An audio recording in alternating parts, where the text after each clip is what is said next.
इटावा में दादरपुर बकेवर में जो भागवत कथा के कहने में मुकुटमणि यादव या वहाँ के जो जजमान थे उनमें जो विवाद हुआ, यद्यपि दुखद घटना है, दुर्भाग्यपूर्ण घटना है। इसके संबंध में यहाँ हमसे अनेक लोग पूछ रहे हैं कि आप बताइए कि अब क्या होना चाहिए। तो हमारा तो यही कथन है कि दोनों लोग जो हुआ, अब समाज सुसंगठित ढंग से चले और किसी प्रकार से कोई यादव संघ में या पंडित संघ में विवाद न हो। विवाद से हानि ही होगी, समाज में विघटन होगा और दोनों समाजों के लिए परेशानियां पैदा होंगी। तो उस ब्राह्मण समाज को, परिवार को या मुकुटमणि यादव दोनों को समझौता कर लेना चाहिए और दोनों को क्षमा मांग लेना चाहिए, क्योंकि उन्होंने ये गलती किया कि पहले पूछा नहीं और बुला लिया। तो उनकी गलती हुई। मुकुटमणि यादव ने छिपा करके अपने को कि हम अमुक हैं, अग्निहोत्री हैं, ब्राह्मण हैं, ऐसा कहकर जो कथा कहा, तो ये भी जो है आपराधिक काम किए। उनके इस धार्मिक आयोजन में आस्था पर कुठाराघात किए। तो ये सब ठीक नहीं है और इनको क्षमा मांग लेना चाहिए। और वहाँ के जो यादव संघ हैं उनको सबको भी इस बात को भुला करके जो हुआ सो हुआ, उसी को रोज लकीर के फकीर होना ठीक नहीं है। यद्यपि कहा गया है कि भाई कथा तो कोई कह सकता है, कोई सुन सकता है, कोई दिक्कत नहीं है। ज्ञान है, विद्या है, ज्ञान कहीं से भी लिया जा सकता है। विद्या लीजिए जाय कर, यद्यपि नीचगरी होए, परो पावन ठौर में कंचन तजत न कोय। तो ये सब बात ठीक है और हम तो कहेंगे दोनों समझौता करके अच्छे प्रकार से सुसंगठित ढंग से रहें। यद्यपि एक बात हमें स्मरण आ रही है इटावा की परंपरा की, जो 50 वर्ष की परंपरा है। आजकल जो वहाँ यादव संघ के व्यास बरसाती मेढकों की तरह प्रकट हो रहे हैं, जिन्हें भागवत के एक श्लोक का भी अर्थ नहीं याद होगा अथवा कह सके गद्दी पर।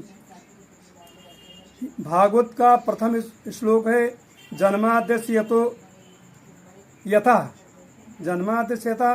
तो ये बड़ा श्लोक है, बोलने में अधिक समय लगेगा। तो इसका अगर ये मुकुटमणि अर्थ करके बतला दें, व्याख्या कर दे, तो हम 50,000 रुपये इनको इनाम दे देंगे, अगर ये व्याख्या करके हमको समझा दें। तो जब इनको आता जाता नहीं तो क्यों शान भगाते हैं अपने को। तो इटावा का जो इतिहास है 50 वर्ष का जो है, ये हमको अच्छी प्रकार याद है। 1978 में बहादुरपुर लोहिया बसरेहर में भागवत की कथा हुई थी। वहाँ कोई पंडित जी आए थे कथा कहने के लिए। उसमें वहाँ के गंगापुरा, रमपुरा, आसानंदपुर आदि जो निकट के गांव हैं, सभी यादवों ने विरोध किया था कि ये कथा न होनी चाहिए। अनेक प्रकार से विघ्न डालने की कोशिश की। एनक के प्रकार वह कथा पूरी हुई थी, जिसका परिणाम ये हुआ अंततो गत्वा असहयोग आंदोलन हुआ और वह आश्रम उजड़ गया। आज भी उसकी उजड़ी स्थिति कोई जाकर बहादुरपुर मंदिर को देख सकता है। यहाँ तक वहाँ मुकदमा तक चल रहा है और जो वहाँ के महंत हैं कुम्हावर जाकर के छिपी अवस्था में रहते हैं। न्यायालय में जज ने कह दिया है कि आप महात्मा जी भलाई चाहते हैं तो वहाँ आश्रम छोड़ दें, जब न्यायालय में फैसला होगा तब आप वहाँ पर रहें। तो इस प्रकार उस भागवत के बाद वहाँ की स्थिति एकदम बिगड़ गई। स्वयं हमको लगता है कि वहाँ के ठाकुर जी भी नाराज हो गए। दूसरी घटना सेफई के निकट में कुम्हावर और सेफई के बीच में जो गांव है, जिसमें 700 लोग या 2 लोग रहते हैं, वहां पर भी यही बात हुई थी। वहां पर संसारपुरा गांव है, याद आ गया संसारपुरा।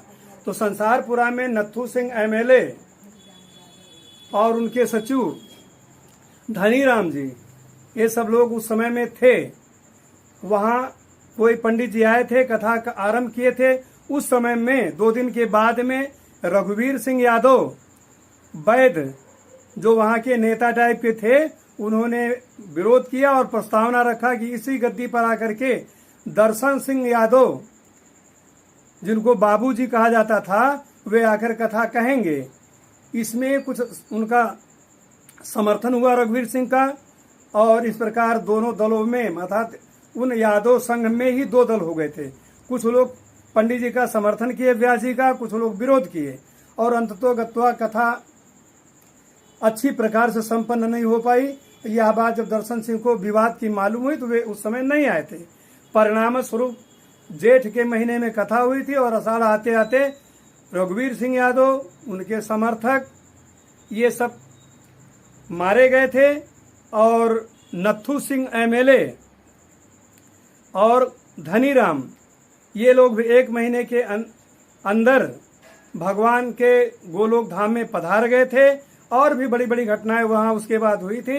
ये स्वयं भगवान श्री कृष्ण का ही प्रकोप था। भगवान का विचार था कि हमारी कथा कहने में जिन लोगों ने विरोध किया तो उनको हम स्वयं दंड देंगे। जैसा कि भागवत में 11वें स्कंद में लिखा है कि द्वारिकापुरी में जब भगवान कृष्ण के पारिवारिक यदुवंशी लोग, कुछ बालक ब्राह्मणों या साधुओं का जा करके अपने को छिपा करके गुप्त वेश बना करके गए थे और कुछ प्रश्न किए थे कि इसके गर्भ में क्या है।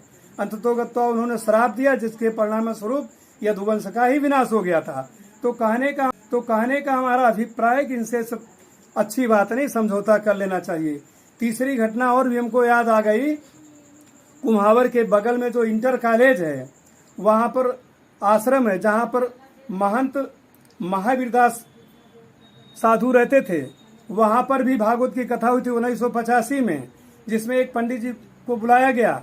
एक दिन वे कथा कहे थे, उसके बाद दूसरे दिन मोहन सिंह यादव को बुलाया गया था, जो मोहन दास पगला के नाम से प्रसिद्ध हुए थे, जो ढोलक बजा करके गम्मत की तरह भागवत कहते थे, जिन्हें भागवत के एक भी श्लोक का अर्थ नहीं आता था।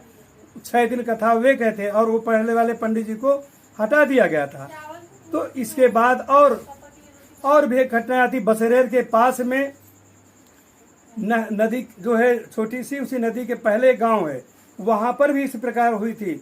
वहां के पंडित जी को हटा करके यादव जी जो व्यास थे, उन्होंने कथा कहा था। इटावा में चमकुनी नाम का जो स्थान है, वहां के एक सर्वेश्वर दास थे, जो आजकल शायद न होंगे। सर्वेश्वराचार्य जी कहा जाता था। वे आशानंदपुर में भागवत कहे थे, जहां पर प्रस्ताव था पंडित जी के कहने का, लेकिन वे स्वयं आकर कहे थे कथा। तो इस प्रकार हमको अनेकों घटनाएं वहां की याद हैं। और इस प्रकार जहां पर ब्राह्मण व्यास को हटा करके यादव व्यास को बुलाया गया और यादव व्यास ने कथा को कहा, इस प्रकार से वहां का इतिहास ये लंबा है, हमको अच्छी प्रकार पता है या लोग बताते रहते हैं। जो भी अनेक घटनाएं ऐसी हमको याद हैं। तो ये घटना जो दादरपुर की हुई है, ये कोई नई घटना नहीं है। वहां पर वही काम पंडित जी ने किया। जब यादव जी छिप करके कथा कहने गए, उन्होंने पूछा तो इनको हटाया गया। तो ये तो पुनरावृत्ति है। ये लोग अपने को देखें कि हाँ इटावा में क्या क्या हुआ है। हम अनेक घटनाएं सुना सकते हैं, जो हम कहे हैं उनको कोई जाकर के बहादुरपुर लोहिया, संसारपुरा में जो वहां पर अतर सिंह है, मुलायम सिंह हैं, इनसे पूछा जाए यदि होंगे जीवित तो ये सारी घटना बताएंगे। या और भी बुजुर्गों से पूछा जाए कि 1985 के आसपास में जो भागवत हुई थी, वहां पर पंडित जी से क्या विवाद हुआ था, जो दर्शन सिंह को बुलाया गया था। तो ये सारी अनेक प्रकार की सब बातें हैं। खैर, इन सब बातों को भुला देना चाहिए और यादव बंधु और ब्राह्मण बंधु दोनों परस्पर सौहार्द बना करके अब रहें। जो हुआ सो हुआ, क्योंकि इस विवाद को लेकर के बहुत समय तक लंबा ले जाने से समाज की हानि होगी, विघटन होगा, सामाजिक जो विकास है वह रुकावट आएगी। बस हम तो यही कहेंगे कि हमारी बात का लोग अनुगमन करें इससे समाज के ब्राह्मण समाज का कल्याण होगा, यादव समाज का भी कल्याण होगा। जय श्री राम।